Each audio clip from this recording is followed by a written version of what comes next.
let me go to the NSC president. I know he's been with us all his while. NSC president. Let's hear you from the point for infrastructure reality.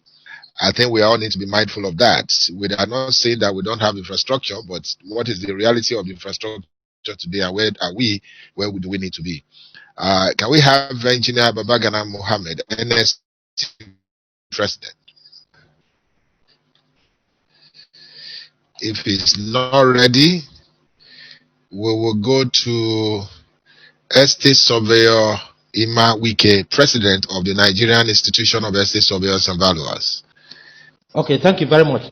Let me start by congratulating all of us who are Nigerians for making 60 years as a nation, despite that we have not been where we are supposed to be. But we thank God that we are still exist as a nation.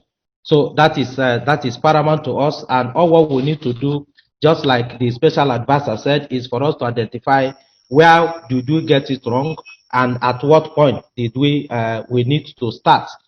For us as estate surveyors and valuers, we want to say that infrastructure is key for real estate development.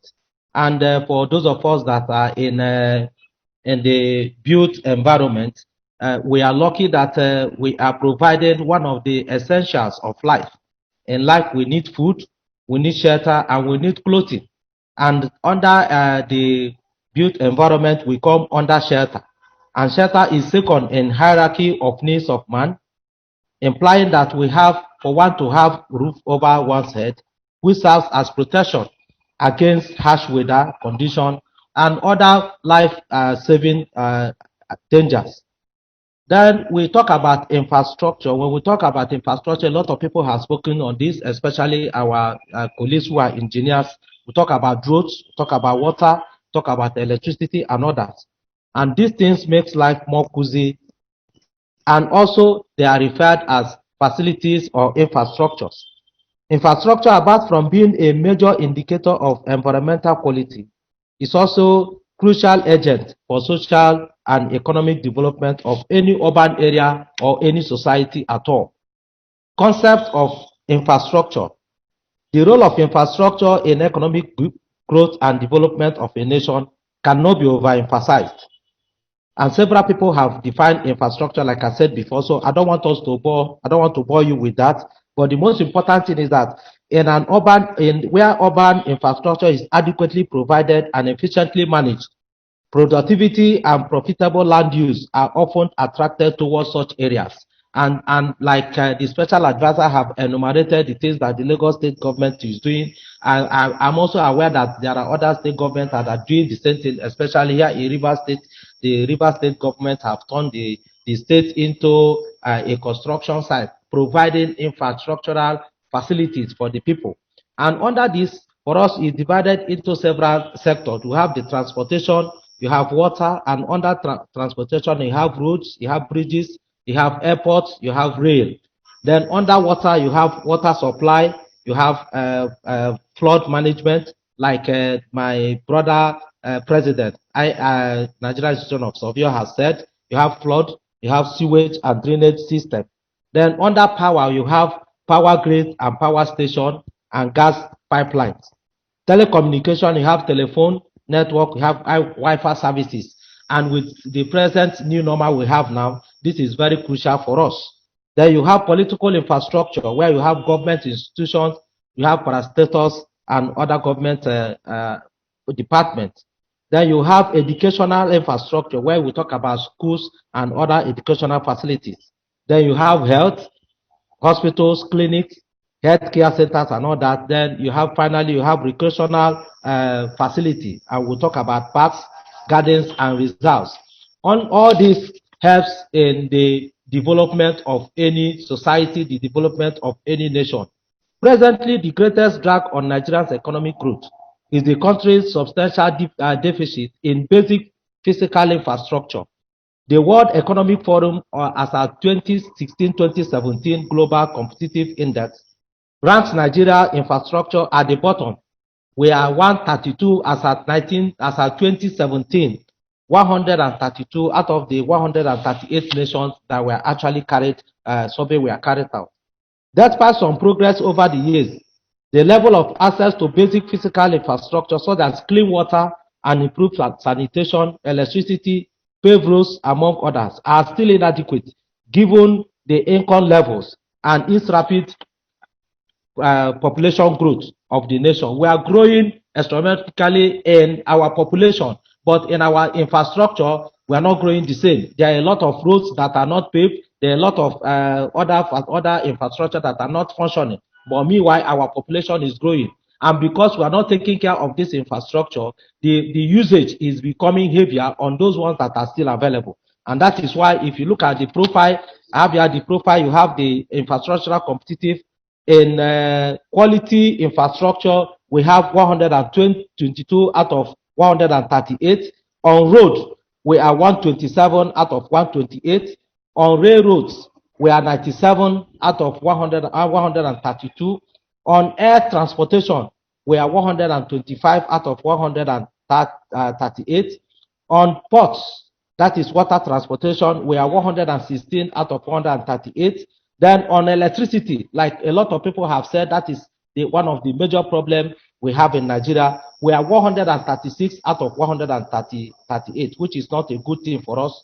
On intercommunication, we are 107 out of 138. So all this shows that we have a lot of things to do as professionals.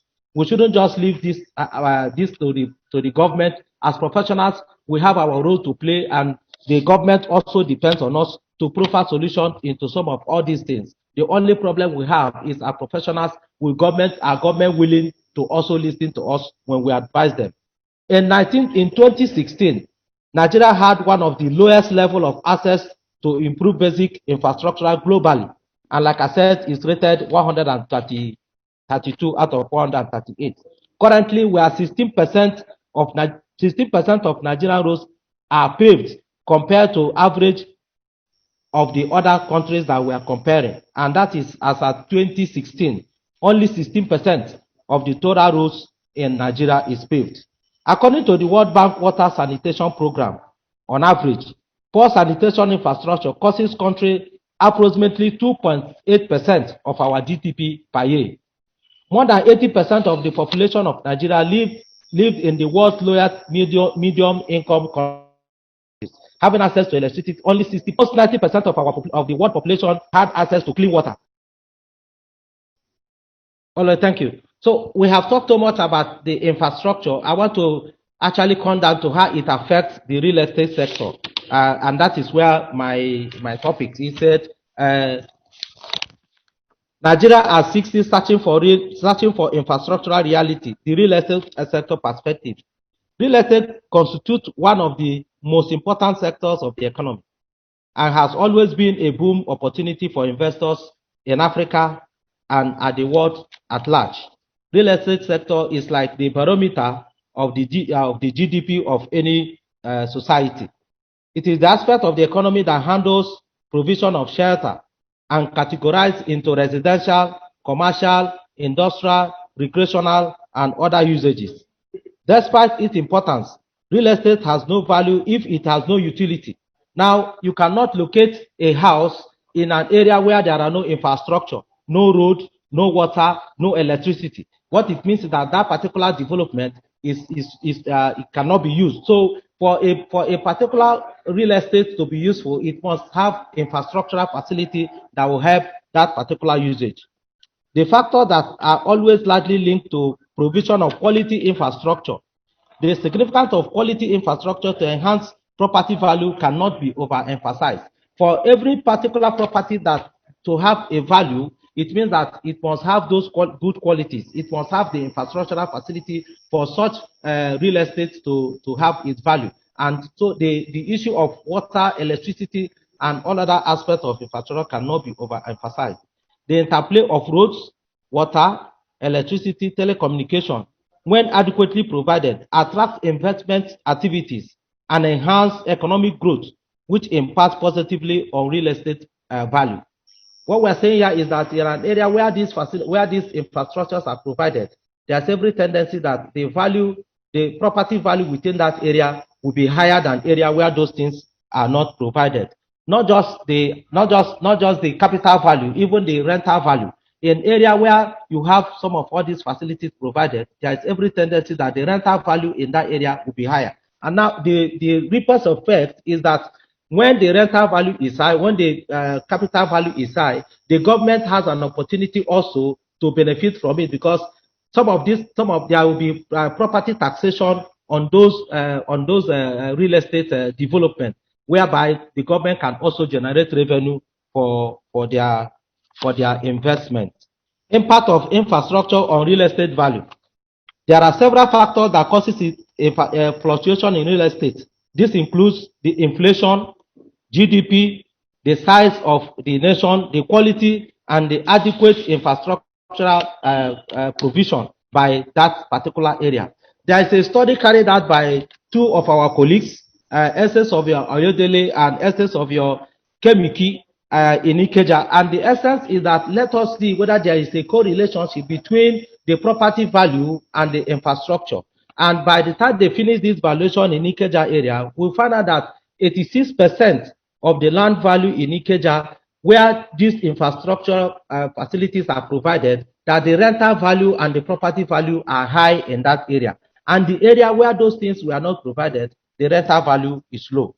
This supports the fact that properties situated at high-brain location where infrastructure adequately provided will attract more values than where it is not provided. So we as estate surveyors and valuers want to encourage the government to invest more in infrastructural development, especially in road, in transportation, in water, in sanitation, and all other areas of the infrastructure, so that at the end of the day, the real estate sector that acts as the barometer for the GDP will also be able to provide revenue for the government, and this will enhance our revenue generation, where it will be plugged back into the infrastructural development. Where this infrastructure are provided, there is every tendency that the government can also earn revenue from it through taxation. And if those taxation are properly used, what it means is that they will use it to maintain those infrastructure, who will also maintain the value of the properties within that area. Conclusion, because of my time, with the identified current deficit in infrastructure, Nigeria needs to invest heavily in basic physical infrastructure with a view to stimulate the real estate sector for investment and growth. The giant stripe which this administration has taken towards provision of infrastructure, especially in the area of transportation, should not be relaxed, and more of government expenditure should be on providing basic infrastructure that will stimulate the real estate sector and the economy. Thank you very much. This presentation, the real estate perspectives to the infrastructure development in Nigeria, and most importantly, let's understand that our conversation is around Nigeria at 60, searching for infrastructure reality. This particular conversation is put together by CED Magazine, and we have quite a number of presentations going, and also we have a lot of senior professionals in the built environment joining us. Engineer, but I'd like to go to a town planner, and I think we have town planner Lekwa Ezuta, the president of the Nigerian Institute, and I think he can take his presentation, and then we'll come back to Engineer Babagana, the president of NSC. Okay, so I'd like to appeal to Estate Surveyor Imawike to share his paper with us. You can send it to us by email, so that at the end of the day it will form part of the conversation and for archive, and also the presentation on the magazine November edition, which the cover will be searching for infrastructure reality, and it's going to be coming out of this conversation. Allowed to share it, but I will send it to you through email. Thank you. Thank you very much. Thank you very much. Do we have Town Planner Lekwa Ezuta, the president of Nigerian Institute of Town Planners? Okay, if he's not ready, I think we can go to architect Umaru Aliyu. I'm sure he's here to let us into the architectural perspective. Architect Aliyu, I'm sure they are all here. So, but I would like to have really town planner. I know town planner Musa Bumi Ajayi is here. Town planner Musa Bumi Ajayi, can you please speak to this? I'm here. I'm here. Architect Ali is here. Okay, Architect Aliyu, please, you can go ahead, sir. I want to thank God for this day, for this opportunity, and thank all distinguished participants for being able to participate in this. The mere fact that we are able to, under this circumstance, operate the way we are doing now through the coordinated effort of CED Magazines shows that there is great hope for this country. I have listened to various speakers, and I just want to summarize by saying that the distinguished senator who was apologizing by making reference to the Bible when he said we shall perish if we, I don't think he should apologize. That is the word of God. We shall perish if we lack vision. We shall perish if we lack knowledge. From all that has taken place from the beginning to now shows that we don't lack any of this. It is the availability of vision and knowledge that has brought us thus far. Because we had the vision, we had the knowledge, appropriate provisions was made. Provisions were made for basic infrastructural facilities, particularly electricity. It is not for lack of vision. It is not for lack of knowledge. It is, I don't want to use the word corruption or whatever, but the fact is that necessary provisions were made. God in his infinite wisdom allowed us to do this, but today, we are suffering because the money provided appear to have gone into individuals' pockets.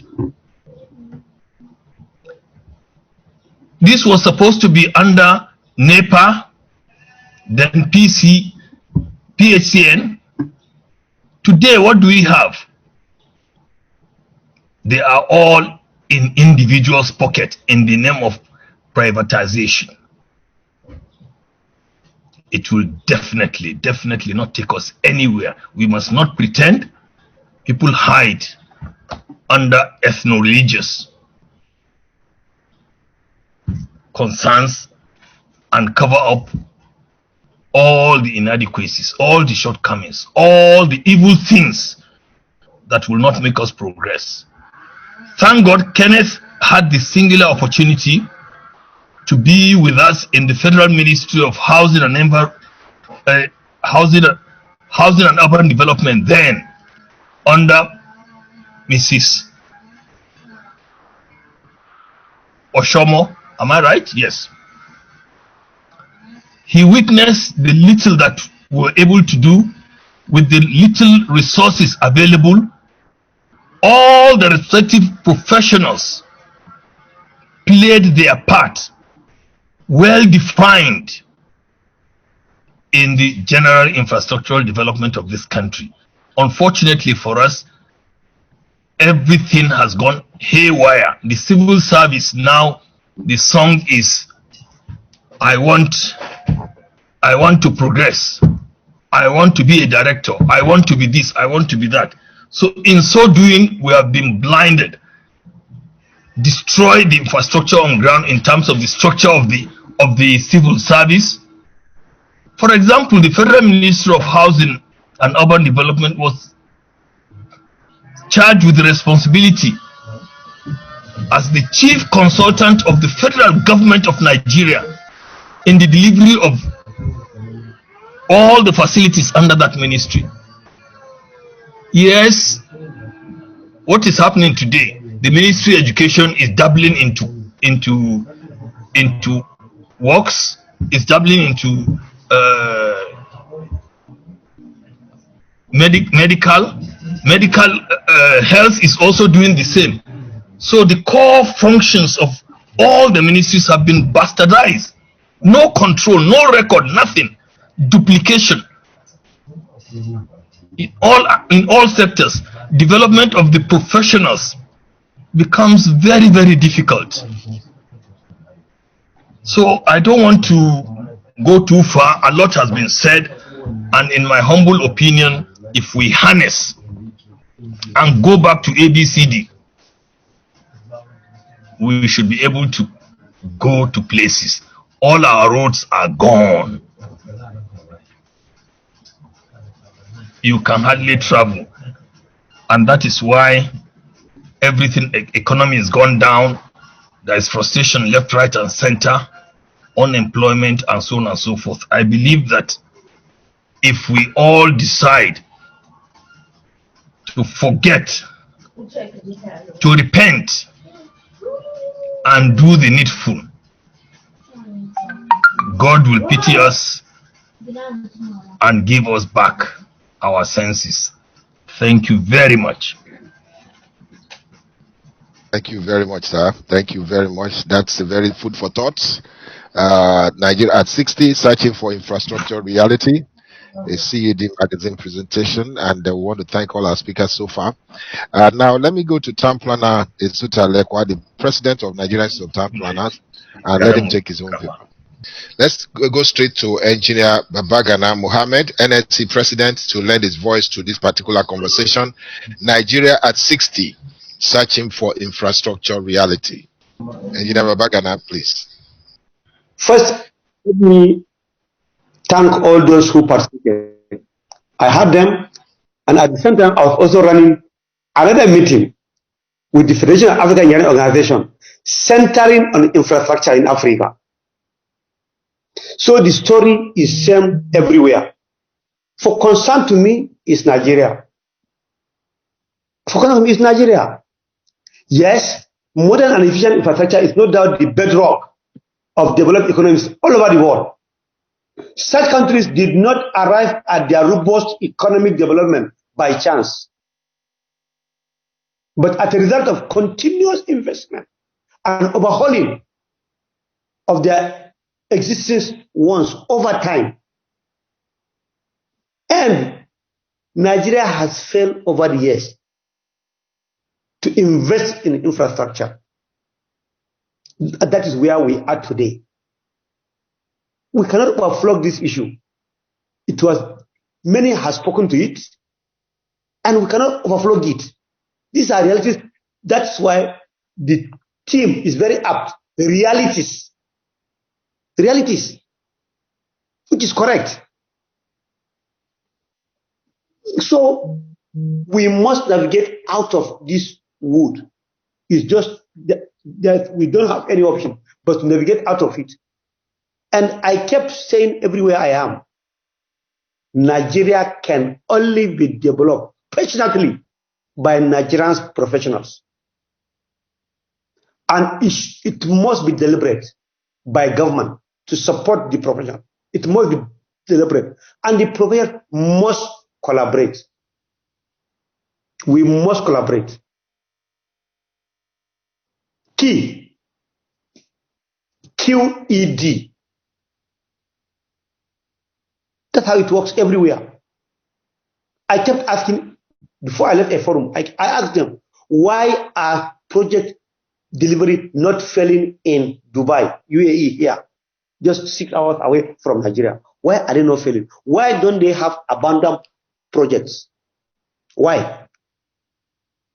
Are they having two heads? The answer is no. Are they more intelligent than us Nigerians? The answer is no. So something is fundamentally wrong. Fundamentally something is wrong somewhere. And we need to fix it up. We need to fix it. And we don't need an expert to fix these things. We should fix it. And we have the ability and capability to fix it up. Yes, I agree. Corruption. But can corruption remain in our blood till eternity? No. Then I had people saying God will come back and do. No, God will not come. God will not come. How will God come? Has God came to America or to anywhere? So it will not come to Nigeria also. That's a plain truth. You may say, you may look at it from any angle, but that's plain truth. God will not come. We need to fix it up. We must fix it up. It's not God now. Please, when we are discussing serious engineering infrastructure, please leave God out of it. Let's face it as it is being faced by other nations, by other people, as it is. That's how it works everywhere. We need to have our acts right. And everybody must do his bit. Not only government alone. No. No. All of us must do our bit. I thank CED for bringing in this discourse. It's very timely, it's very apt. But the discourse should not end just at a talking point. No. I was thinking, who are the participants? How many are we? Where are those who are supposed to listen to it? Where are those who are supposed to be part of this program? The politicians, where are they? Are we talking to ourselves alone? Are engineers talking to architects? Are architects talking to town planners? Are town planners talking to quantity surveyors? Is that what we are doing? If that is what we are doing, then this problem cannot be solved. We are talking to ourselves only, and nothing will come out of it because we have been talking to ourselves for too long. All these years, 60 years, we are talking to ourselves. That's where we are today. Where are the political leaders? They are not on the platform. They are not on this platform. So how do you want to resolve it? Babagana talking to Emmanuel Akinwale. Babagana talking to Xavier Akinyemi. Babagana talking to Wike. Babagana talking to Lepa. Then what does it mean? Then who am I talking to? Who am I talking to? I'm talking to nobody. Babagana talking to engineers. Of course, they are my constituency. So who is going to do what now? Who? We are still at level 0. We are still at level 0. Because in this room, we are still talking to ourselves. So it makes no meaning to me. It makes no meaning to me, and nothing will come out of it. Nothing will come out of it. We are only wasting our time. I'm very sorry to say it, but that's how it is. So we need to go very public. We need to bring in those who are in the political leaders to our meetings. They must come and participate. It's key. Because they go back and take decisions. They are taking wrong decisions on so many things. And that's why we're not getting it right. We can shout here from here to the following morning. It will make any sense. Man hours are wasted. And for how long do you think we keep on wasting man hours? For how long? For how long? Anyway, before we get sentimental, CED, I thank you most sincerely, Kenneth. You are doing good. Please keep on bringing people, but extend your invitations to the political bigwigs. Let them come on board. Let them hear our views. Let them hear us talking from professional point of view. We are not competing with them. No, we are not competing with them. Nobody is competing with anybody. Nobody is competing with anybody. That's my understanding of the whole thing. I am not competing with Artex. I'm not competing with Wike. I'm not competing with anybody. I'm the president of engineers. That's where I stop. And I play my card to the maximum. And I stop there. But whatever I say, now, where are the policymakers? Where are they? They are not on the platform. They will implement it for me. Or do I take loudspeaker and go to Garki or Balogu Market and be shouting, this is what it should be? No. So I wish everybody here a very good outing. You have done well. You have made us proud. You spoke very well. All of you spoke very well. But we need to up our games.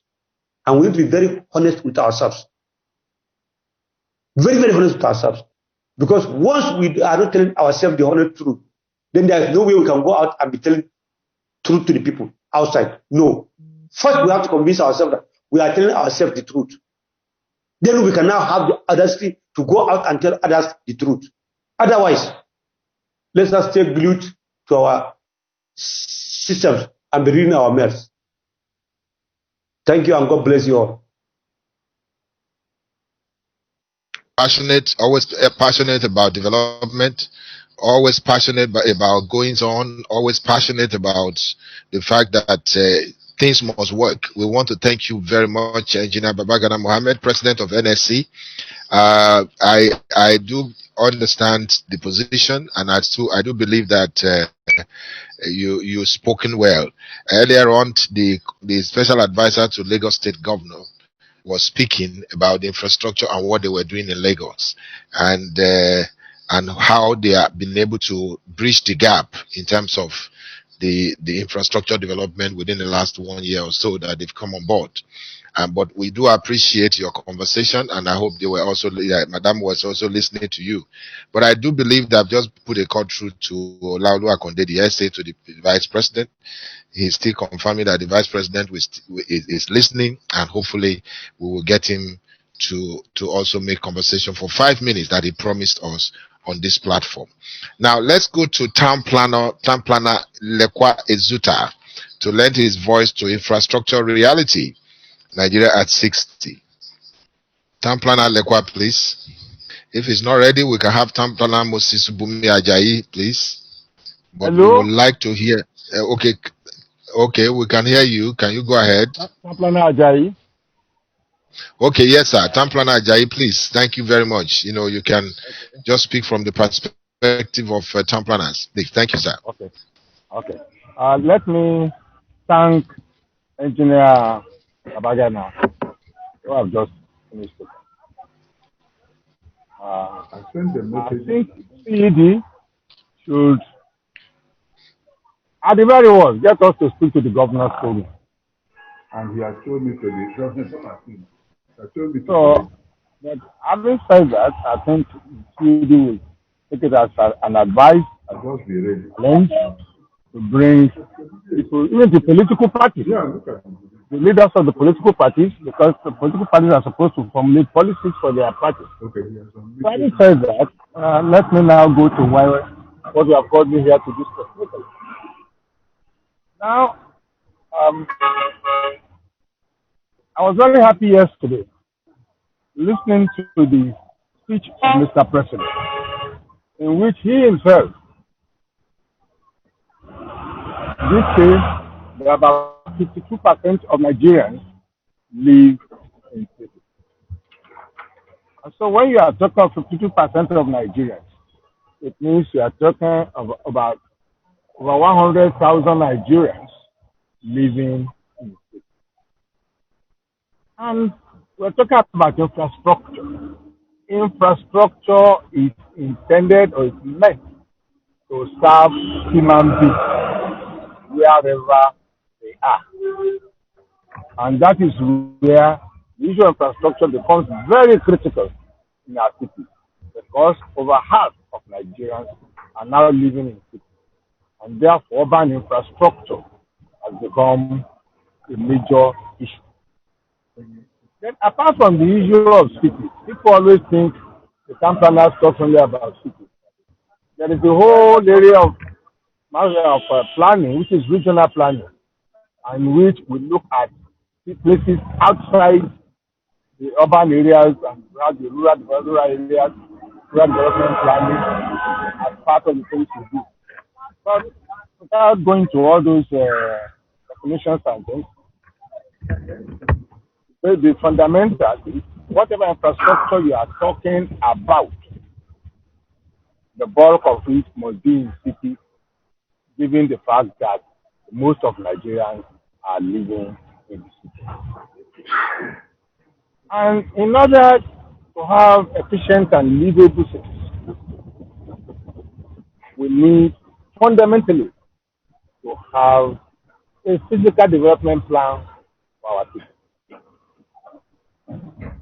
As of today, there are about 860 urban centers in Nigeria.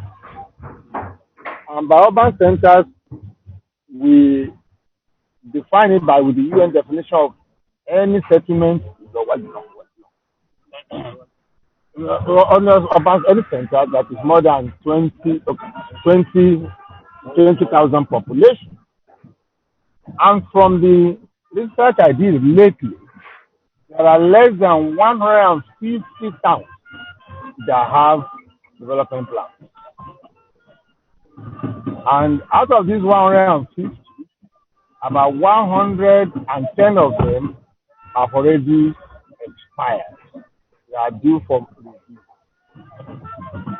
which technically means there are probably about 30 or 40 urban centers in Nigeria today which have physical development plans to guide their growth.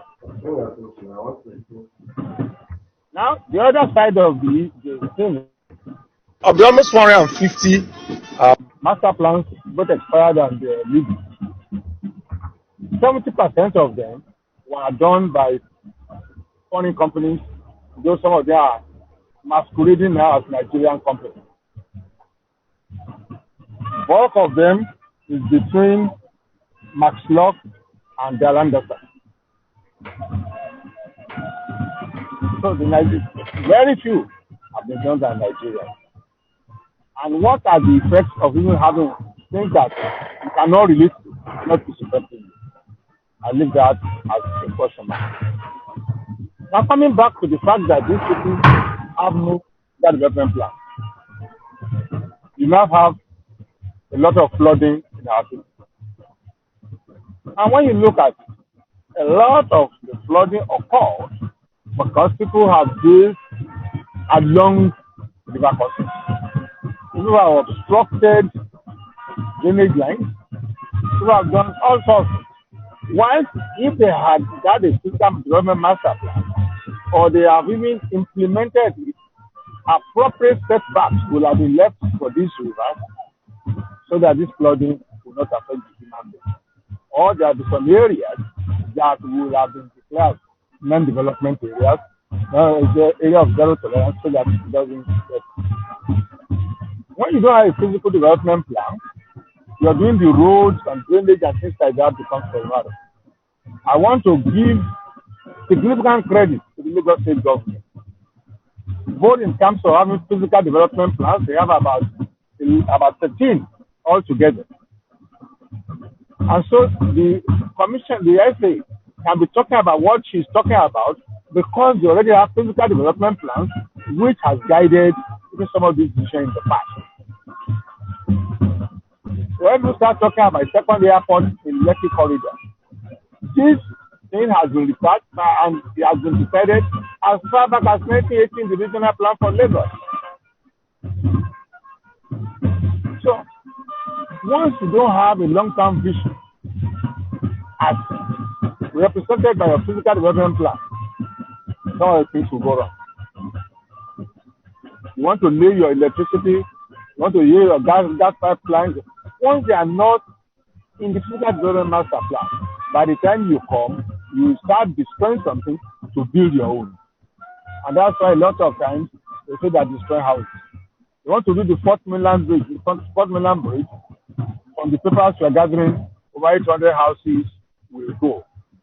If we had planned ahead, if it has been the physical development plan of Lagos, we will have not allowed people to build on that alignment, and so we would not have needed to demolish. On the regional express road in Lagos, the number of houses was eventually demolished, or partly because people disobeyed. Because the regional plan, the regional route has been there for ages. But the point I'm making is that physical development plans are so unnecessary to guide infrastructural location, to guide infrastructural volume, to guide infrastructural decisions. And so, if our government refuses to do physical development plans, and it is only government that can do it, because the only government that has the power that we call power of eminent domain. An individual cannot just wake up and say, I want to do master plan for Abeokuta. It's not allowed. So, and that is why we keep on shouting, government is not doing its work. Unfortunately, the same government that refuses to put money in producing physical development plans now expect the town planning offices to generate so much funds for development of their state. And so they see the town planning offices as milking cows, but they are not feeding that milk to that milk. And I wish more Nigerians will wake up one day and go to court and tell all these governments that are doing development control without a physical development plan that what they are doing is lawless. They have no legal basis for doing development control if you don't have physical development plan. And I think until we now get people in governance to understand that person, now if somebody one day is smart enough or decidedly enough that yes, I want to build a commercial center here. He said no. Where's the master plan? Where's the plan that's supposed to guide me on what to do there? Once they cannot produce it, then they have no business to say you cannot do it. And that's the position. So I want to plead, CED, let us get this our senators. Let them now understand simple things. That most of the things they are doing are lawless. The government went to court against the federal government on the town planning law of Nigeria. All they went there for was development control because they wanted the money. They didn't go there because of development plans for them. And unfortunately for Nigeria, the states that are most highly, densely urbanized are the ones that are not giving them anything. Ogun, actually one region, Ondo, after 3 that have expired, they are struggling with some sticks. I can go on and on because I've done a lot of research in that area. That a lot of these are states are lawless, and that's why I've said it. I said it in Nassau Rock. I said we have lawless government, and I'm still saying it. I said it in the year 2001, and I'm still repeating it in the year 2020. We have lawless government as far as town planning is concerned. I think high time they all now know that they need to do physical development plans for their cities so that they can guide the cities. They can guide the infrastructure supplier on what is the route they will take, what is the volume of human beings they are going to take, and similar things like that. Finally, before I stop, every time I look at these people supplying electricity, I'm always very sorry for them. Because when you don't have a master plan that tells you the land uses, how do you estimate the volume of electricity that is needed in that area? And I was very embarrassed some months ago when some high brow estate in the area called me and they wanted to do something. And I said, okay, what is the volume? What is the capacity that you need to satisfy your demand? And I said, oh, what land uses are allowed?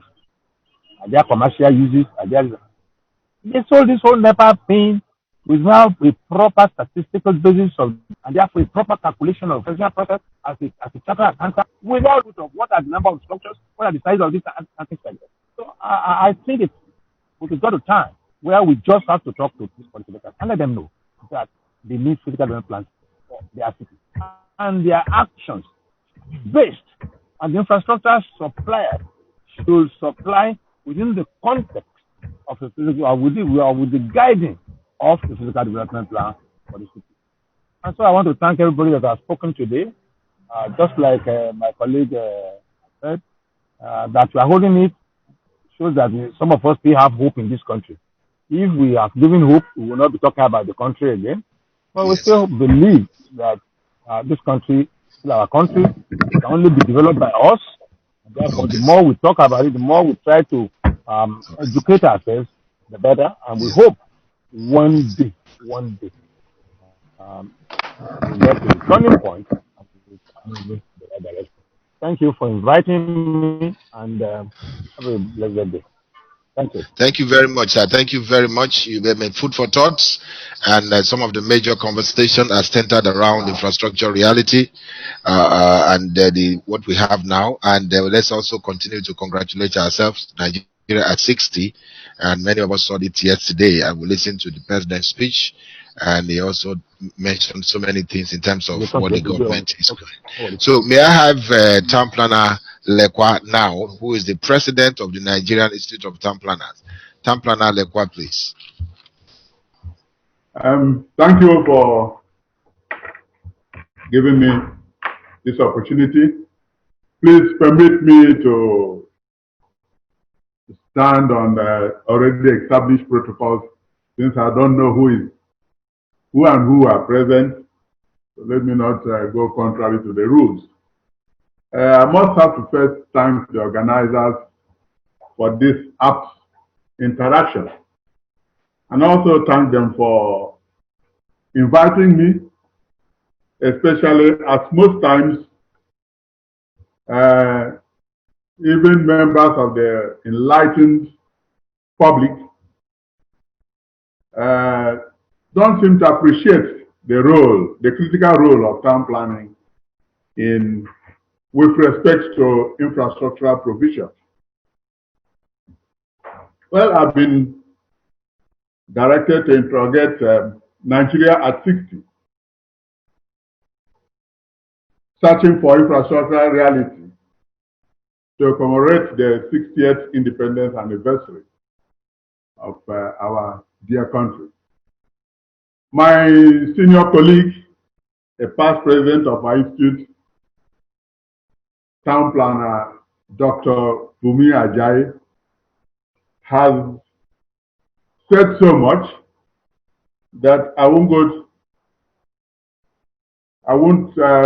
spend a lot of time repeating what he has said, though I had a write-up which I will later share with you for the publication. I will say that town planning, generally known as town planning, goes by many other appellations: spatial planning, physical planning, urban and regional planning. It is concerned with the spatial ordering of land use both in urban and rural settings for the purpose of creating functionally efficient and aesthetically pleasing physical environments for living, working, circulation, and recreation. Town planning is responsible for creating a comprehensive framework as a physical development plan for land use activities within which other professions in the built environment operate. Planning is deciding in advance what to do, how to do it, when to do it, and who to do it. It makes it possible for things to occur which would otherwise not happen. Unless there is planning, events are left to chance. Of course, we've left the development of our settlements to chance, and that is why we are where we are. We now have a lot of slums, a lot of informal settlements. It's becoming difficult to provide basic infrastructure because of planlessness. You can't provide roads. You can't even reticulate water if we had the money or if we are prepared to reticulate it, because buildings are erected in a haphazard manner. At times it is difficult for you to service residences with basic infrastructure because of the haphazard manner in which the buildings are erected. And the recent experience, COVID-19, has also made it for us to realize that there is imperative need for physical planning before we move into any area. The prevention for COVID-19 centered around physical and social distancing. But can you really talk about physical distancing when there are no organized spaces? Can we talk of physical distancing in a situation where the places are so congested that we cannot maintain such policies? So the pandemic also emphasized the need for us to really embark on physical planning. The physical planner is about the first profession to set into motion the chain of activities that transform raw unplanned land to develop valuable and revenue-generating land.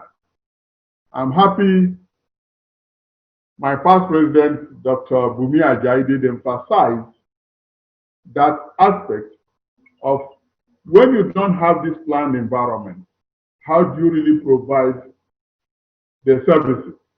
How do you now turn these properties into valuable assets? We know that when the environment is not good, the value of assets are bound to be drastically or adversely affected. So we need this planned environment for us to derive value from our assets in terms of property. Now, when we talk of environment, conducive environment, livable environment that is conducive, investor friendly, and so on, it has to go with infrastructure. That is where this discussion is very, very important. Even on a few occasions where we have some basic form of planning, you find that because infrastructure is lacking, these areas quickly degenerate to slums. So the provision of infrastructure is very critical for us to have livable environment. But then, the physical plans are very, very necessary for the provision of infrastructure, because with physical development plans, if we are providing infrastructure based on physical development plans,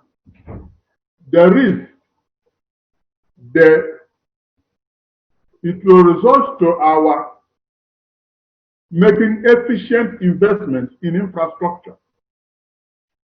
It will also lead to better resilience in the face of disaster and climate change, and greater equity in economic development. In providing infrastructure, if you have a plan, if it is based on a plan, the tendency is that you provide adequate infrastructure. There won't be a question of over-provision or under-provision, because the plan would have taken care, would have provided for the number of people that will be in a particular area and the quantum of infrastructure that will be necessary to serve an appropriate population. So the planning of our settlement prior to provision of infrastructure is very, very key if provision of infrastructure has to be sustainable. Otherwise, without plans, provision of infrastructure will not be sustainable. Like I said, my past president had taken it down that I wouldn't want to bore us with the nitty-gritty of this basic requirement that we should plan our settlements to enable us provide adequate infrastructure at the appropriate place and at the appropriate time, so that our settlements will be livable and be investor friendly, to be able to attract to generate employment, and you see the multiplier effect and so on. Once again, thank you for giving me this opportunity. I will wish, like my friend Babagana said, that this discussion should be taken to the policymakers. Most of the time we've been talking to ourselves. And when we talk to ourselves, we all understand ourselves, we appreciate what we are saying. But what of the policymakers, the people who take the decision? We must have to find a way of getting across to them, for them to understand what we are talking about, and that will enable us to move forward. Otherwise, we'll get back to, after all this talk, we will still remain where we are. Thank you. Blessings to you all. Thank you very much. Thank you very much, President of the Nigerian Institute of Town Planner, Town Planner Zuta Lekwa. We thank you so much for that conversation and for lending your voice to this Nigeria at 60, searching for infrastructure reality. I'd like to go to talk about consulting engineering. Engineer Mrs. Mayen Adetiba is with us. I would like to invite her to talk from the perspective of consulting engineering. Engineer Mrs. Mayen Adetiba. Good.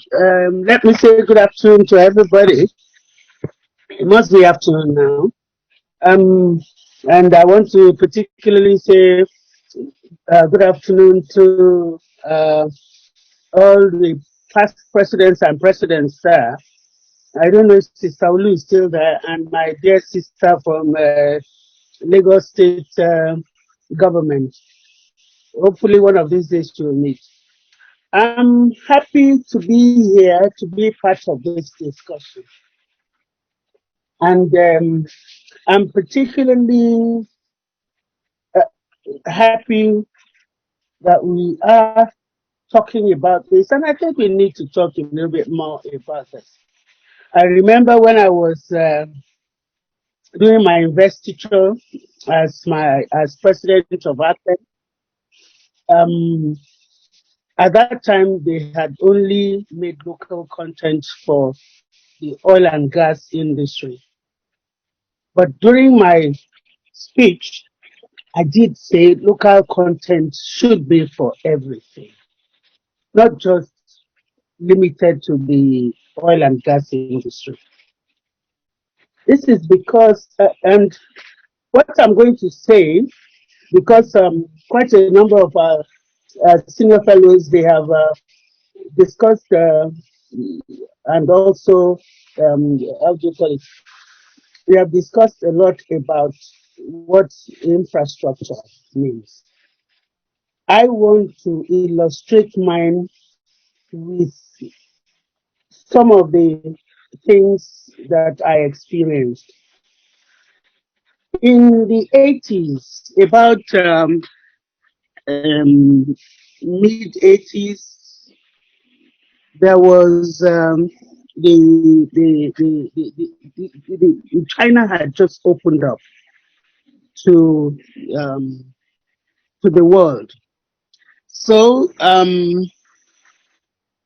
I decided to visit Beijing and Shanghai, and that was in '85.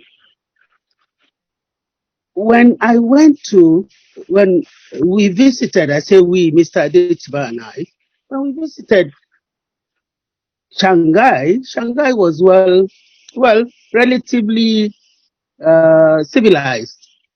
But Beijing, outside where you have um, the, what do they call it now?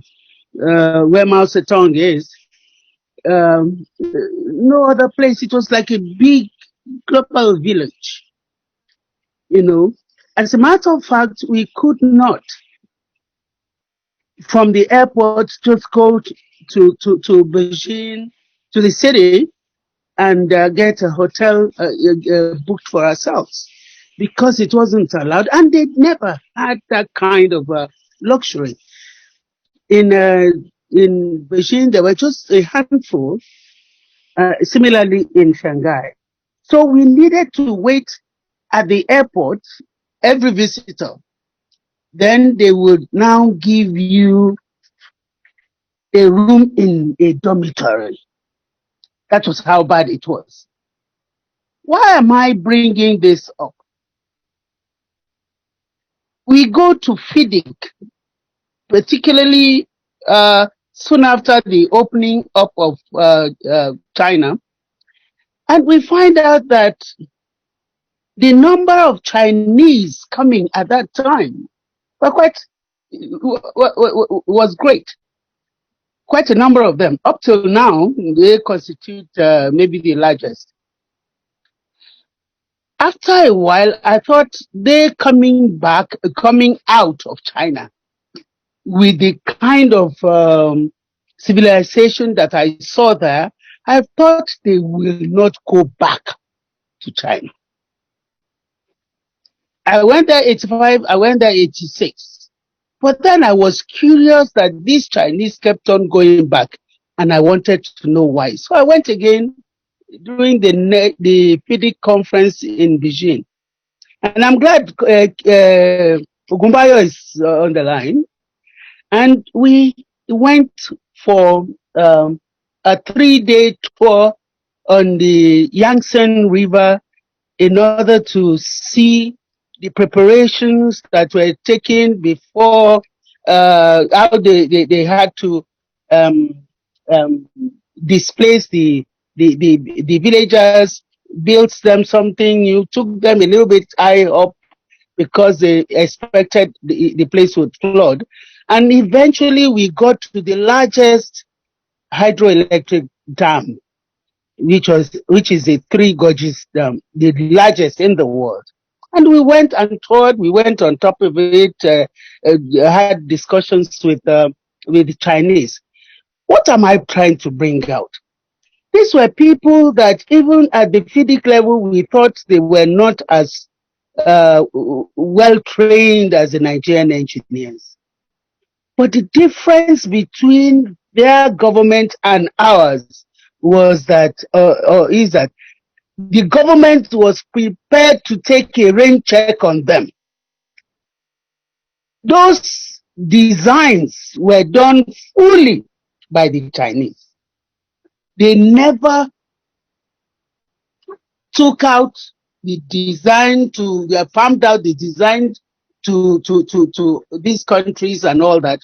What they did, or what they told us they did, because we had interaction with them, was that, okay, if they felt they didn't have expertise on a particular area, then they will go out to go out of their country, wherever they could find it. They will bring that consultant into China to work with them.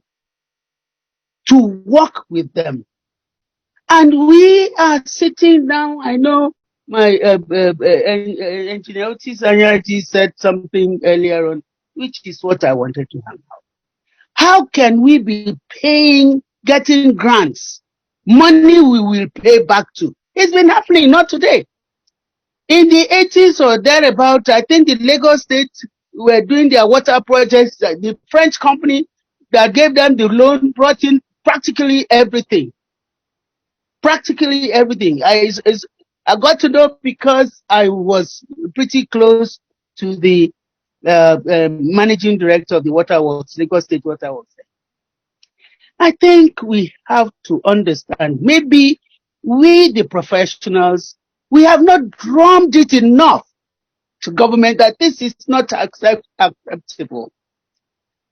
There is no way we can continue to be slaves in our own homes, in our own houses. We have to stop this rubbish. It is rubbish. If we cannot start taking ownership of our projects, when will we know how to do these things? Don't tell me, oh, because we don't have the expertise. I remember once I led delegation to go and see Mr. President, the then Mr. President, and I was acting president. That was when they started this rail thing, and everything was farmed out. And that was the biggest, the costliest project then. So we said, no, this cannot happen. When we saw him, we said, but you don't have expertise in it. What I believe is government. I don't know if Madam from Lagos State is still around.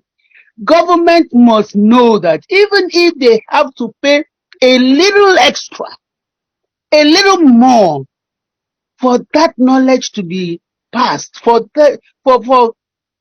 our people to garner enough knowledge to be able to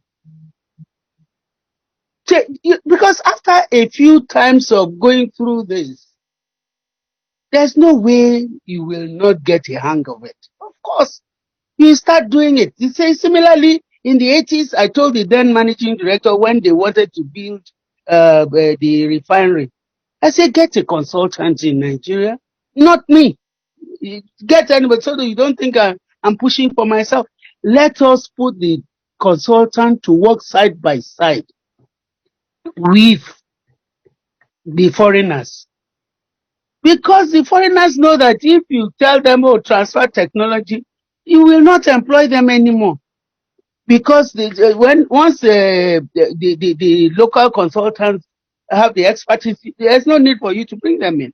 So we have to have a deliberate action, a deliberate policy to ensure, because we have been doing this for so long and we have not gotten to that stage where you have enough of the consultants, whether engineers, architects, whatever you want to call them, who can stand on their own on big projects. And the only way we can do it is by taking the bull by the horn. Okay, let's make mistakes. After all, the politicians are making mistakes. And what do they tell us? Oh, you see, we are in a learning curve. Let us also go through that learning curve. We'll exit it somewhere on the other side of the channel. And then we now start transporting, exporting expertise to other countries. And I think we need to seriously look at this. Secondly, I think we also need to curb our appetite. I want to talk about the Indian experience. I think it was in May last year, I had the opportunity to visit the Minister for Works, um, um, Honorable Minister Fashola. And we got around talking, and he said, there's nobody who is doing these joints in the bridges or doing that or doing this. I said, Mr. Minister, sir, Honorable Minister, sir, the problem with us, that our taste buds are too high. That I told him, I said, I went to India, we went for a FIDI conference in India. And after the conference, I went around as usual. And here we were. The locals were building flyovers. They looked crude, but they were okay. What's going to happen? Over the years, things will improve. They will clean up their rough edges. And in no time at all, you won't be able to make out the difference between the local contractors and the foreigners. And he agreed with me because I think he said he had seen it in India. That is what we need to start doing.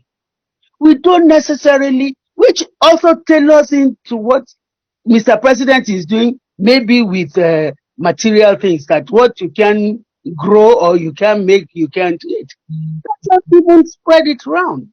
Let it also go with all these with the projects as well. We should start doing it. We will get better as we move on and on. And that is the only time we can now stand on our feet and say, yes, we've gotten it. There is nobody, no foreigner will love us better than ourselves. We will have to love Nigeria better than any foreigner. And besides, we can curb the capital flight. We can also ensure that our teeming youths who are out can get jobs. First of all, cost of projects will go down. That means the little we have, we can spread it a little bit more with other projects. And I think government should start looking at this. You can't say, oh, we won't give you because you don't know how to. Those who started going to the moon, who taught them? The first set. It is by trial and error. And I believe this is what we should push to our government officials so that they understand that if we don't do these things over and over again, we can't get a knack of it. We need to do these things over and over again and then we become proficient in them. I don't want to talk so much because I believe a lot of the things I would have said had been uh, touched upon by others. So I just leave it at that. That to me is key. That is the way we can improve our lives and also the lives of our junior ones, the ones coming in, so that they can have jobs to do and also the transfer that technology they are looking for, they can acquire it. So in my little this thing that I think is very key. Thank you. Thank you. Thank Thank you you for very having me. much. Thank you very much. Thank you very much, Engineer Mrs. Mai Adetiba, Fellow of the Nigerian Society of Engineers and the past president of ACEN. Thank you so much. I think I would like to have the regulatory agency. I know that Engineer Kashim Ali is with us and is the immediate past president of the Korean Council for the Regulation of Engineering. Engineer Kashim Ali. Well, okay. Let me leverage on the comment of the president of NSC, Engineering Dele, and the social advisor from Lagos State on the issue of discipline and disrespect for processes. So that appears to be one of our major problems in this country. For instance, today, at the federal level, there are a lot of square pegs in round holes in the infrastructure sector, starting from who are the ministers. I listened to the Minister of Transition this morning on television, and he was proud to say that TEAM, an Italian Nigerian, he said it proudly. And I'm sure he did that out of ignorance because railway technology started a long time ago. And even before we got to this level, the Nigerian engineering team had done a railway line from Jos up to Nguru.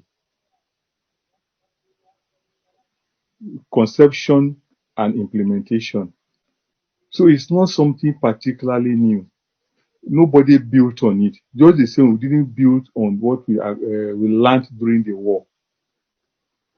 So all this, and when there's this level of impunity to just petition whatever doesn't please you, there's no way we can have a growth. The roads, and I want to talk really about road and power. The road sector of this country is one area in which the British took their time to work well. They needed to move around, so they had to do the roads. With limited resources, a few roads were paved, very few roads around Lagos area. But the gross of the roads were not, but they were well maintained. We had road camps along all the roads. That way, these roads were well maintained, and you could drive along. With progress in life, we're able also to pave some of them. We had most of them largely as single carriageways, but they were maintained, and you could drive your car daytime or nighttime without fear of running into dishes. Like potholes have become dishes in Nigeria today that will take your car off the road totally, and then you lose your life. There was maintenance policy. Up to the early 80s, roads in Nigeria were well maintained, far better maintained than they are today. And what was responsible for that? The roads within state boundaries were handed over to state ministries of works to maintain. They were given authority to incur expenditure, and they had their funds and materials all deposited in the treasuries. The Federal Ministry of Works will supply plants. bulldozers, payloaders, even tippers, and petroleum products, Kero, PMS, and AGO. And you were now giving some resources to procure locally, certain other like cement and aggregate to maintain roads. That way, you had the roads well maintained. And what the Minister was doing was to come and oversee. At a point, Federal Ministry of Works just took the whole thing onto themselves. And from Lagos, they thought they could maintain all the roads in Nigeria. The reason that happened was because the person who was in charge was not a professional. And he just wanted power. Today, their roads are wider, but a lot more dangerous. Because again, there's poor planning. I give you an example. Today, because of the flood, you can't even take a risk of traveling on any of the roads now. You have to really ask questions and be sure before you travel. If you want to travel from here, from Abuja, where I am, to Lokoja, the road is risky because if the rain meets you, you could get trapped. So people were traveling even within Lokoja, within Lokoja town, a village they call Ganaja. People were trapped there for days because the road had turned into a floodplain. So those are the issues because of putting square pegs in round holes. Now, let me see what can we do, because I know everybody has an analysis of these problems. What can we do? A ministry by its setup is supposed to be responsible for policy formulation and monitoring. Ministries are not implementation agencies. But when Federal Ministry decided to become a policy maker and also an implementation agency and a monitoring agency, that is where problem came. When there was pressure from the NSC, they created FEMA. FEMA is, by their law, they are supposed to do maintenance. Maintenance is what you do before the shelf life of the project. It's not we don't do maintenance on a road that has failed. You do maintenance on the road that is in good condition, that you want to improve the condition so that you can extend the shelf life. At the time they created FEMA, 73% of the federal highways were in need of rehabilitation and reconstruction. Invariably, FEMA had no work to do. And up to today, because of the way their law is, there's no way, most of the damages that are on the roads are not FEMA's projects. They are Federal Ministry of Works projects, and they cannot do them.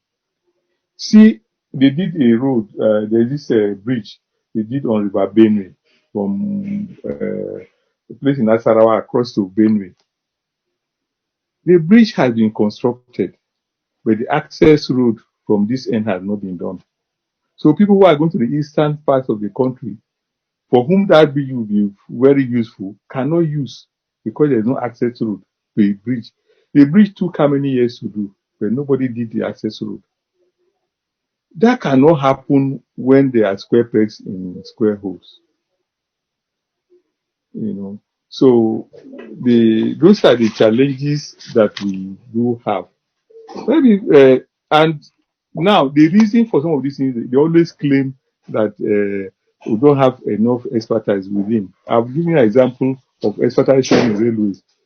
During the time of when President Obasanjo then was the head of state, they created a company, an all-Nigerian company, a Nigerian engineers company, and they were given the assignment to do the Makurdi Bridge, the second Makurdi Bridge.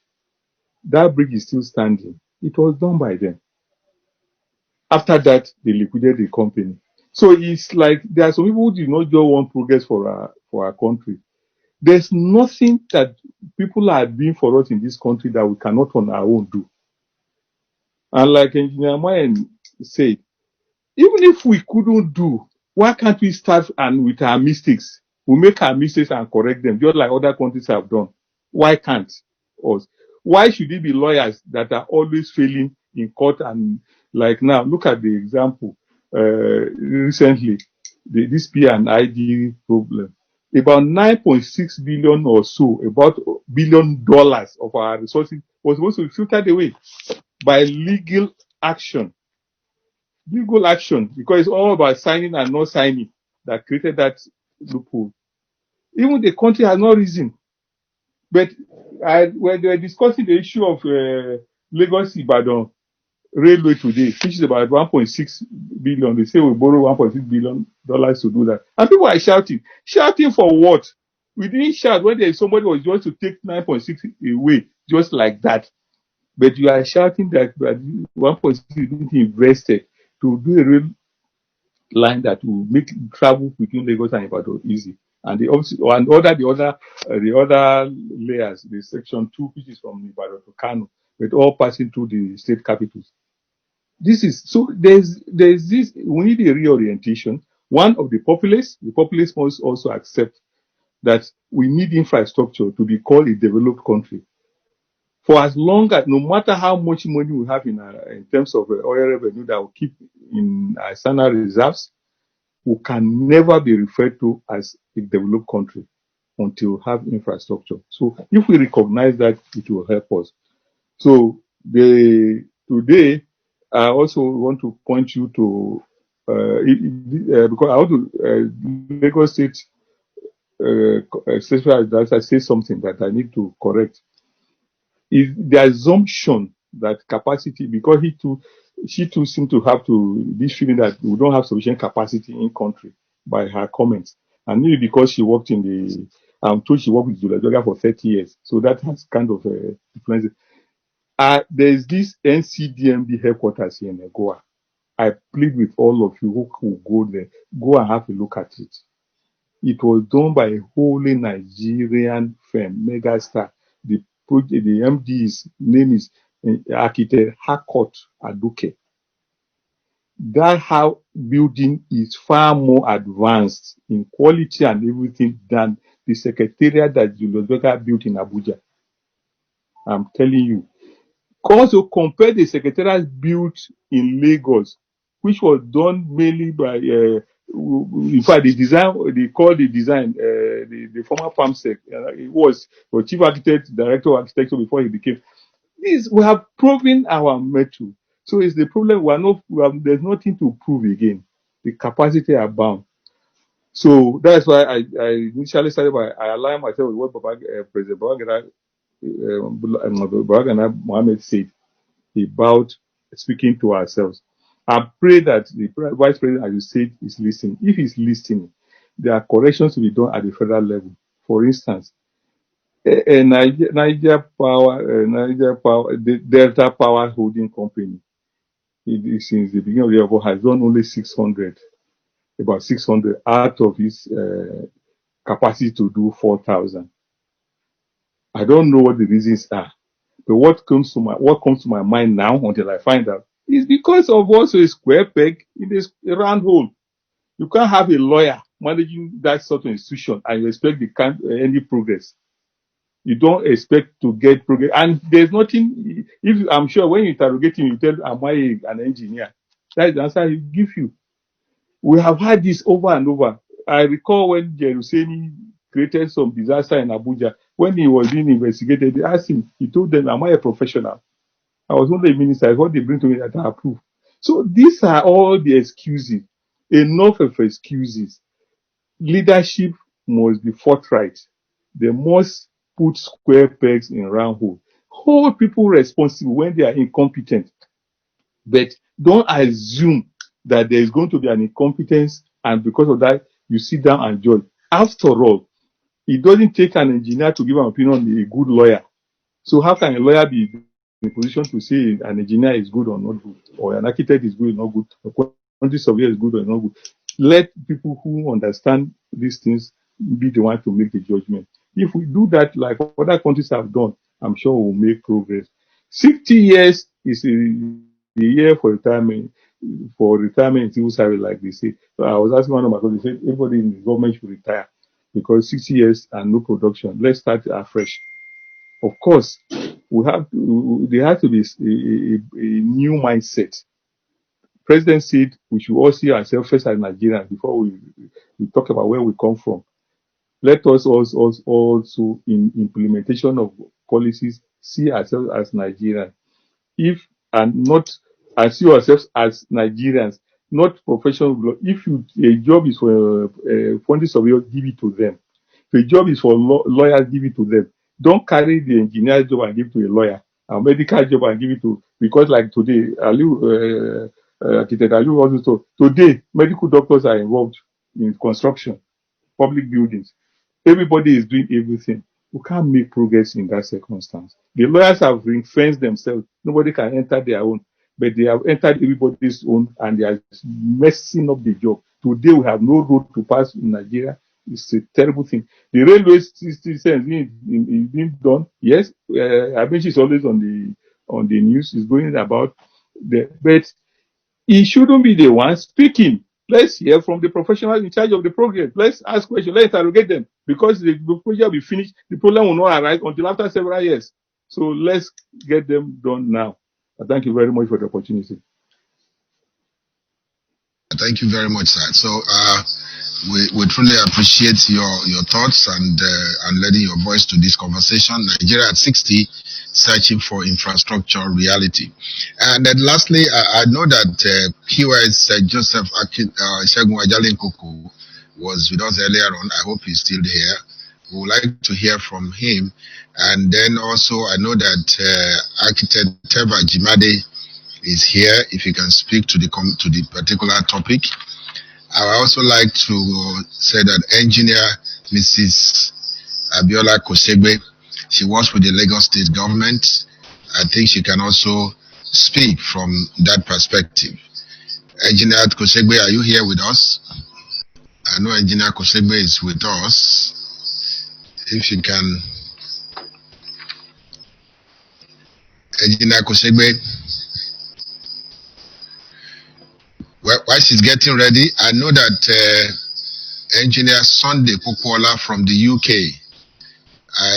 I don't know if you are ready. You can also lend your voice to this particular topic. Yes, I am here. Thank you very much. Thank you. All right. Thank you very much for the invitations. As many of my colleagues or my brother and sister have said, yes, infrastructure in Nigeria is very important. And I represent NSC London branch. I'm the chairperson. And we've been talking about this for many, many years. How we in diaspora can contribute to the development of our country. And believe me, we have a lot of very interesting, very intellectual Nigerian engineers running this country. If you take London, for example, the London Underground system has been built over 150 years. Up to about a year or so ago was being wrong. All the refurbishment to bring it up to the 21st century underground system is being run by one Nigerian called David Waboso, and many, many, many more like that. You know, in energy, in transportations, you name it, we have them. Things that our country needs, we have the people that can do it. All we need is for the government to make the situation in Nigeria amicable, make it easier for us to come and do what we know best, so that we don't get anyone or any institution stopping us from trying to improve things, trying to encourage and do things better. We should come and work like brother and sister. We're not going to come and say we know it all. No, nobody knows it all. For me, if you want to go fast, you go alone. But if you want to go far and leave a long legacy, you work and run together. And that's what engineering diasporas are prepared to do. And we're ready once we're called upon. We've done it several times where we come and then we start and stop. But this time we want the government or the institution to call us, to invite us to come and do something. And believe me, whether in power, transport, agriculture, you name it, we have people of know-how, not just in the UK, I mean, all over the world.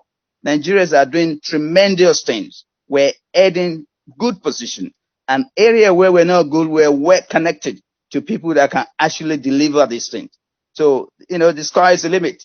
So let's do it. Let's work together. I've always believed the only people that can really develop Nigerians is Nigeria themselves. The Chinese are doing it by themselves. They didn't invite anybody. Although they go around the world, look at how they do it, take the initiative and go back. The Indians is the same thing. The Mexicans are the same thing. The Brazilians are the same thing. So why can't we, Africa, do that? Why do we need to rely on some people that they're not even as qualified as us? I work with them every day and I know what I'm talking about. They're not as qualified as us. They don't have the experience. They don't have the knowledge as much. They borrow our knowledge. They take our knowledge and do things. So please, let's do it. And wonderful initiative that you guys have put together. Nigeria 60. I hope I'll be around 60 years time to see the difference between what Nigeria is now and what Nigeria is going to be in 60 years time. Forget about this 10 agenda point, 20 agenda, one agenda every 2 months, even every month, one agenda, face it squarely, run it squarely, and you'll see difference, you'll see development. These days, I'm really intrigued by young graduates coming out of university in diaspora. African graduates, Nigerian graduates. If you see what these guys could do, really, it really bothers me why they're still sitting here in this country and they're not back home. When a Chinese student finishes studying, the first thing he wants to do is to go back to China and start implementing all his knowledge. And they take them very, very seriously. They put them in the deep end. Things they will not do for another 5 years, they get them to do it because they've got the right education, the right knowledge, the right experience. So let us do the same too. Let's bring all our young engineering graduates back home and give them the right environment to nourish themselves, to develop and to impact our society. Infrastructure is very important. If Nigeria have the right infrastructure in place, I tell you that everybody will be keen enough to come and do things in our country. We can fill the world. We can develop the whole world all around us if we have the right infrastructure. So that's my contribution. Thank you very much. Well, thank you very much. Thank you very much. You've actually spoken well, Engineer Sunday Popola. We know, in fact, there is a young lady that is making millions of pounds running a consulting firm in Nigeria in the UK. So, what you're saying is actually right. We have many of our people outside there doing exceedingly well, and they can also contribute to Nigeria's growth trajectory. However, we need to provide the necessary environment and the ambience for them to actually thrive, and also for them to know that they will be active. You see, most of the thing is that people want to be active. People want to work. All right. If they are not getting the work, they'll be frustrated. So I think that's just the conversation. We wanted to listen to, from the Lagos State perspective as well, Engineer Abiola Kosegbe. So if she's not here with us, I would like to call on our chairman, Engineer Otis, His Royal Highness Engineer Otis Sayeji, to just come and just do a wrap up into this conversation that we've had today, and then where we are, where we should be. We don't want to even say 60 years now. Thank you, CEO of CED. It has been quite a robust participation from virtually all the disciplines and professions in the built environment community. And we had the keynote speech from our Queen of Engineering, past President, Nigerian Academy of Engineering, Engineer Mrs. Joanna Madoka, a professional after our hearts. She was already a high-flying consultant when we were still in school. And she has talked to us about the connection, the nexus between infrastructure and civilization. That those who are civilized certainly are that, because they have developed infrastructure. And those who are developing or underdeveloped are that because they do not have infrastructure or have not developed their infrastructure. So she now went into the matter of energy and talked about energy being the lifeblood of the world economy. And she gave glimpses on oil and gas, electricity, smart buildings, power plant control, and noted that on the matter of LNG, that the Minister of Petroleum actually declared last year as the gas year. And from her NGO, Friends of the Environment, they had been pressing to for government to provide LPG for housewives. The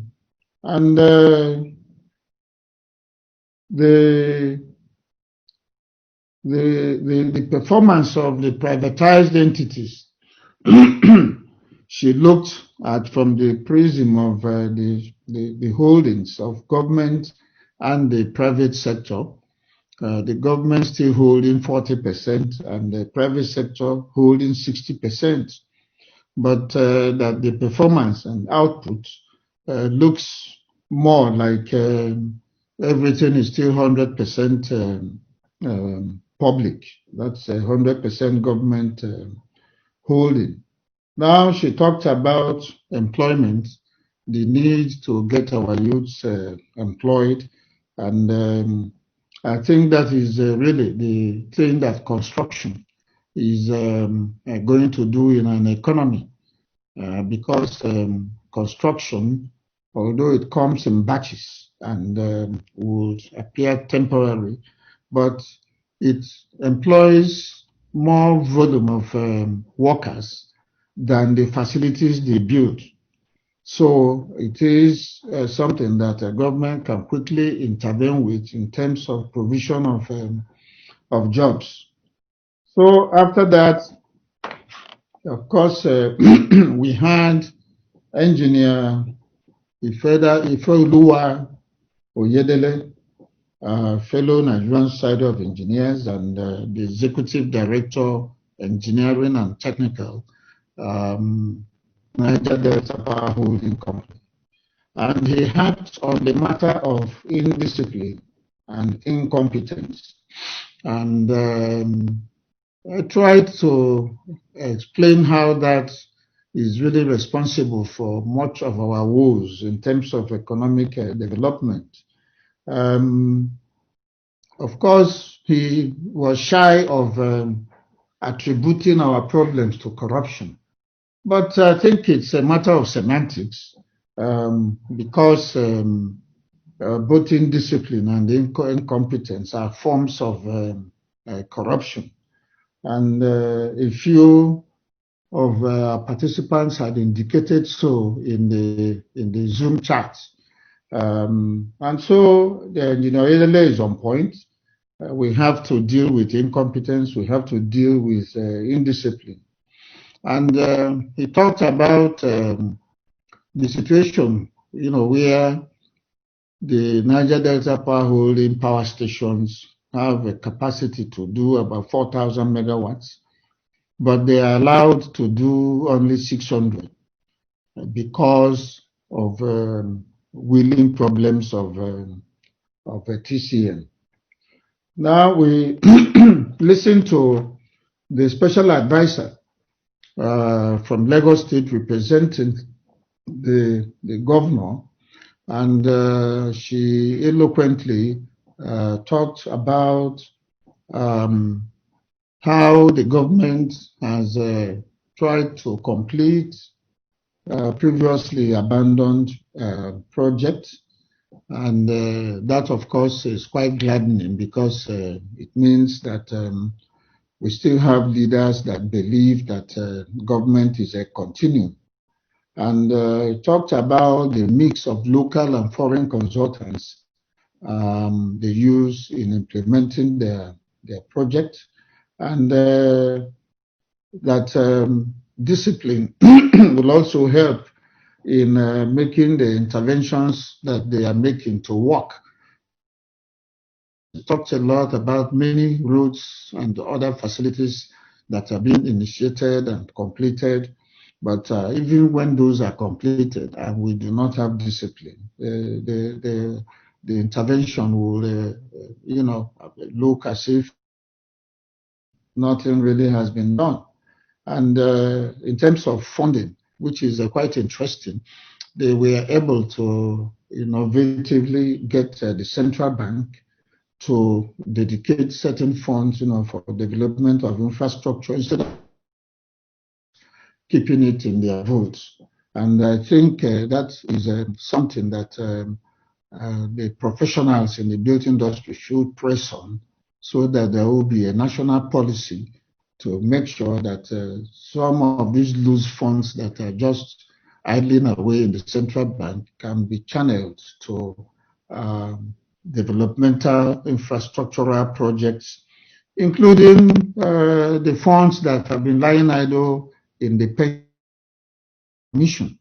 There's quite a huge fund that is there, and other countries, what they do is to invest those projects in those funds in secure projects that you are sure you are going to realize the money, and so they will be paid back, and those who have a pension when they are due will certainly get their pension. We should do the same here in Nigeria, following from this experience of the CBN dedicating funds. They helped on competence, but as the past president of Koren had said, there is capacity in Nigeria, and our public functionaries and leaders shouldn't be afraid of using Nigerians to do whatever type of project that they want to do. After all, the basic principle and philosophy behind the Executive Order number 5 is to place Nigerians in the leadership position over projects and programs, such that foreign consultants or contractors would perform under the leadership of Nigerian firms. And I think that everyone should take that to heart and practice that. That is how every other nation that has acquired capacity, that's how they did that. I mean, a child cannot learn to walk and run if the parents keep carrying him because they are afraid that he's going to fall. So it's the same thing with professionalism. Now, the NIS president is eloquently explained the need for surveying in construction. Of course, I made it quite clear, and I believe that we all knew that surveying is the starting point of anything you want to do in construction. Well, just like the other professions too, we all complain that the clients do not exactly use the professionals when they ought to. And in the case of surveying, that it is very important as it is for the other disciplines, to make sure that they are used to initiate projects on site. Complained about the railway projects and in fact described that as sickening. And I think his choice of word is accurate. The railway projects, I think that we kind of bastardized that program. Railway is supposed to be maybe 60 to 70% rail. The cost of a typical railway project will be like 60 to 70% of rail. And what that means is you buy that from outside, whereas you should have, even if you didn't have, you should have initiated a production plant for making of the railways. And the money you are paying to the Chinese to import rails would have built a factory that will produce the same quantity of rails you are looking for per annum. And it will continue to produce for another 30 years. But rather, we choose to go to import these things on loan. And then the remaining 20% of the cost, you are looking at earthworks and sleepers and other things that are supposed to be locally available. But I mean, we are paying for all that as foreign services. And as the president of Corin had said, we have had Nigerian companies that have done railway line extension in Nigeria even before, in the 1960s or 1950s and 1960s. It had been done in Nigeria before. So one really is sickened by what is happening there. And I hope that in the communique that is going to come out of this discussion, that we should once again highlight that.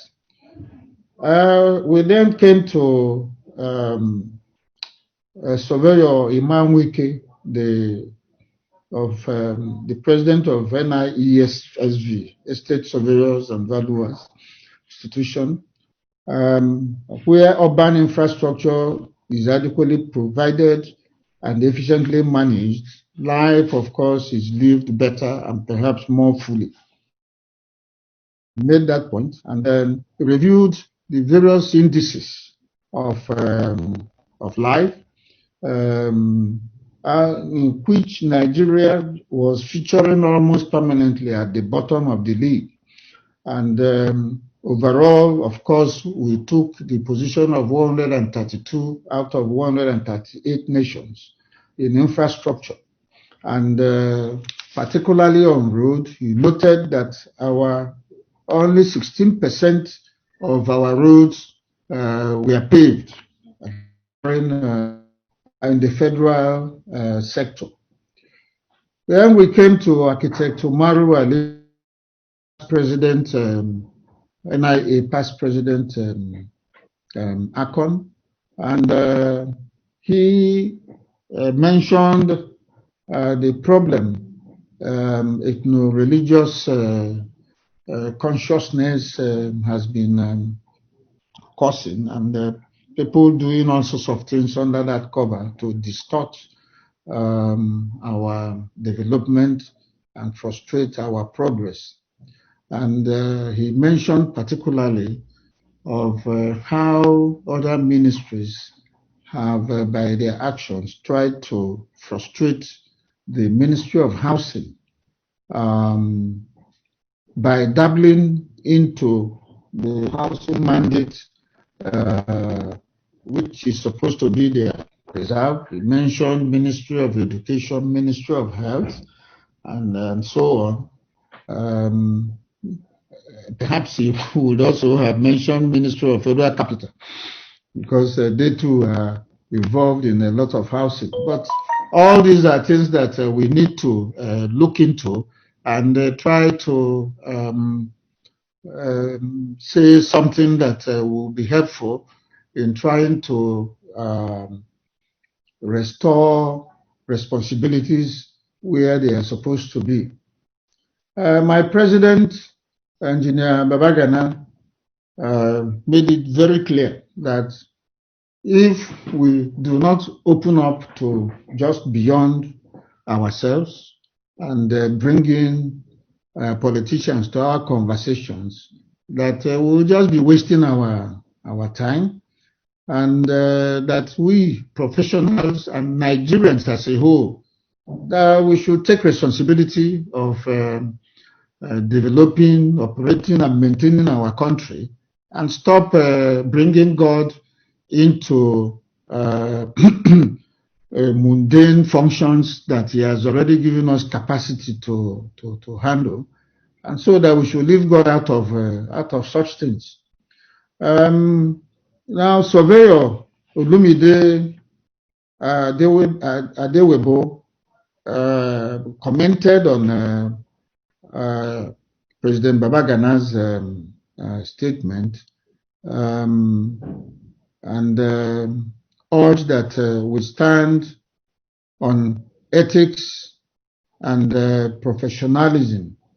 And Junior Kodi also mentioned that someday our talking to ourselves might filter or echo across to policymakers and executors, and that we should continue to talk. One day, maybe somebody will hear us. This reminded me of when I was agitating for,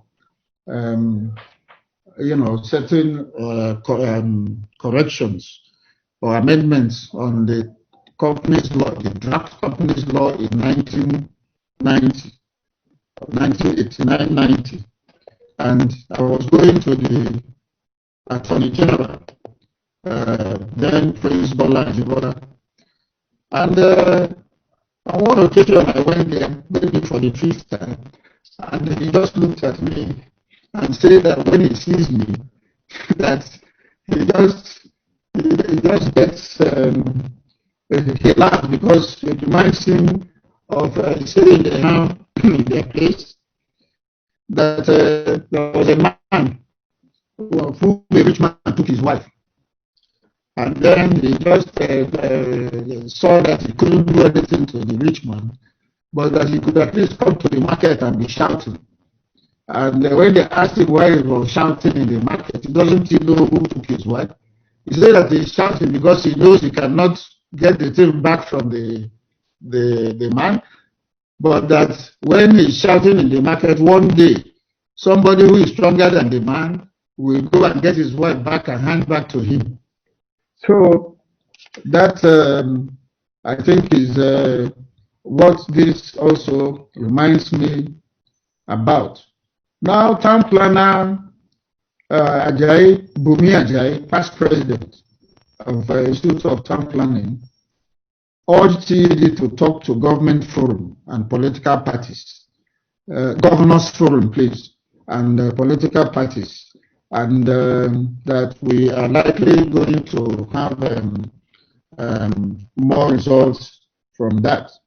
And he wished that Nigerians could go to court to challenge government discussion of master plans, and affirm that governments have been lawless in terms of implementation of town planning laws. The president of Institute of Town Planners, Town Planner Lekwa Ezuta, mentioned the need for planned environment to increase value of assets, and that when you have adequate plan before you commence implementation of infrastructure projects, at the end of the day, it yields adequacy of infrastructure. Now, Engineer Mrs. Mayem Adetiba, past president, Association of Consulting Engineering in Nigeria, and also past chairman of African Consulting Engineers. He helped on local content for every sector, and this is a crusade she has been on for a very long time. From the days of the local content crusade for the oil and gas, she had been harping on that, and I believe the House of Reps particularly, is doing something on that, and we should show interest in that to see that it is not derailed. I know that the NC, the Nigerian Content Management Board, or Development and Management Board, is against spreading the thing to all sectors. But I think they can keep what they have but the other sectors are also entitled to have their own local content, and if maybe putting it in under one roof will create problems and issues, each sector should have their local content, um, and I think that will help in the development of the country more than what we are doing presently. And should draw our attention to the government of China, which was prepared to take a rain check on their engineering firms and continued to give them jobs to do and assure the steady workload for them, allowing them to make their mistakes and learn and perfect with that. And of course, that is what led them to building the largest dam and hydropower plants in the world, and many other such things. And while doing that, the government allowed the Chinese firms to, where they lacked expertise, to bring in foreign expertise to work with them, the Chinese firms, in China. So we can't, on the matter of financing, project finance, President Adetiba stated that we cannot continue to be slaves in our country because of the source of financing that we get, which often is loan and which we are going to pay and which is really our money. That government should also give jobs to Nigerian firms as a deliberate policy, and that our politicians have been making mistakes, and when they are asked, they claim that they are riding learning curve. That professionals should also be allowed to ride the learning curve and improve with that. That the professionals certainly will get better with practice, and that when that is done, we're going to reduce capital flights. We're going to employ our youths. And after her was Engineer Kashimale, past president, Nigerian Society of Engineers, and past president of Koren. He harped again on indiscipline and disrespect of processes, and the issue of round pegs in square holes, including even ministers. He again returned to the issue of railway, and that railway technology is not new to Nigerians, and that Nigerians have built rail lines, and they cited the particular example of the line from Jos to Nguru, that state governments before, when the roads were really functional, it was so because state governments or regional governments were given sections of the roads that fell within their domains to maintain. And that was the era also of having road camps at predetermined distances on the road, and urged that return to that ought to be done so that we can actually begin to salvage our roads, which by meaning of a road ought not to harbor even one pothole. And he drew our attention to the fact that ministries are supposed to be for policy and monitoring and not for implementation. And he looked at the mandate of FEMA and confirmed it is supposed to be maintenance, and it's maintenance on functional roads, not rehabilitation and reconstruction of failed roads. He mentioned the bridge across Benue. This one concerns me very much because as a traditional head, I have to be going to the east quite often. And I didn't even know there was a bridge that was ready across the Benue, but the access roads from this side are not there. So I think me, I'm personally urging that this forum should help us to get these access roads done, so that when I'm going to the east soon, I will be able to pass through Nasarawa and Benue and get to Enugu State in good time. He talked about P&ID and on the issue of learning curve and mistakes, professional mistakes. The P&ID judgment that would have entailed the country losing $9.6 billion, and that came out of carelessness of judges. And for me, that really reminded me, and I'm just saying it here, that even in that sector, in that legal sector, there is a budget head that is known as judgment debts. These judgment debts, sometimes when you look at it, will be more than what you have provided to build roads or to build schools or to build hospitals. But I mean, nobody shouts on the legal community, for that type of thing.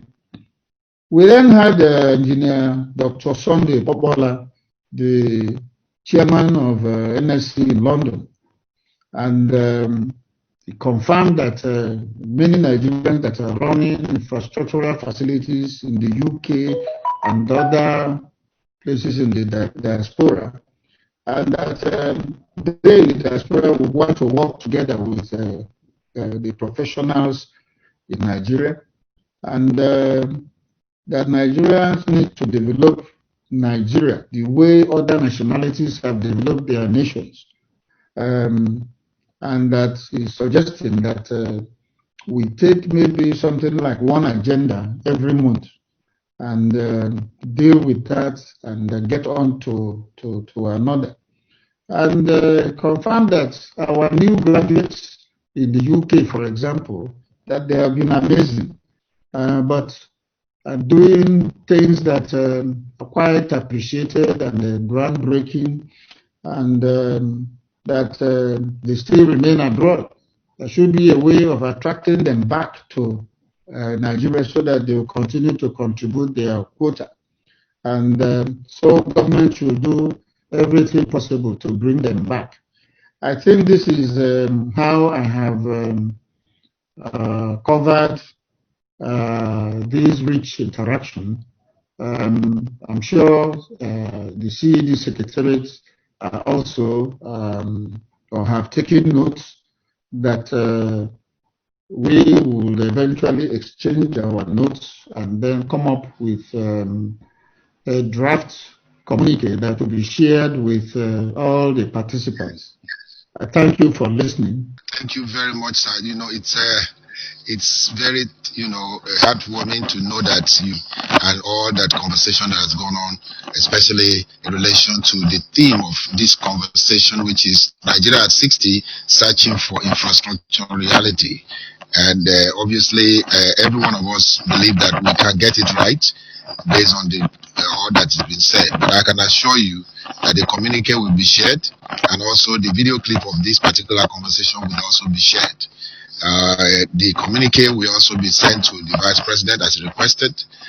CED Nigeria Limited is an electrical and mechanical engineering firm with over 30 years experience, specializing in the supply, installation and maintenance of power system components, as well as air conditioning and plumbing. We are a fully indigenous company incorporated under the Nigerian Companies Law to carry out the business of electrical and mechanical engineering and contracting. Over the years, we have been able to establish ourselves as a firm of professionals providing specialized quality services at competitive prices in both the fields of electrical and mechanical engineering. Our objective is to deliver on projects leveraging best hands and experiences in the industry, guided by our vision to be the reference point for quality electrical and mechanical contracting practices in Africa. We are members of the Licensed Electrical Contractors Association of Nigeria, LECAN category, and have a staff strength of over 60 permanent staff, made up of senior and junior technical staff, most of whom have an average of 20 years experience in the various fields of electrical and mechanical engineering, who are constantly engaged and trained to keep them up to date with best practices in the industry. We pride ourselves with being able to add value to every project we're privileged to be a part of. We have been involved in high voltage projects, NEP building services installation for residential, commercial and industrial projects all across the country. Our services are available nationwide wherever excellence in electrical and mechanical services are required. With decades of experience, we are your one-stop shop for quality electrical and mechanical installations and maintenance. Be it home or office, our qualified engineers are geared up and ready to meet you at the very point of your needs. CED Nigeria Limited, building confidence, delivering value.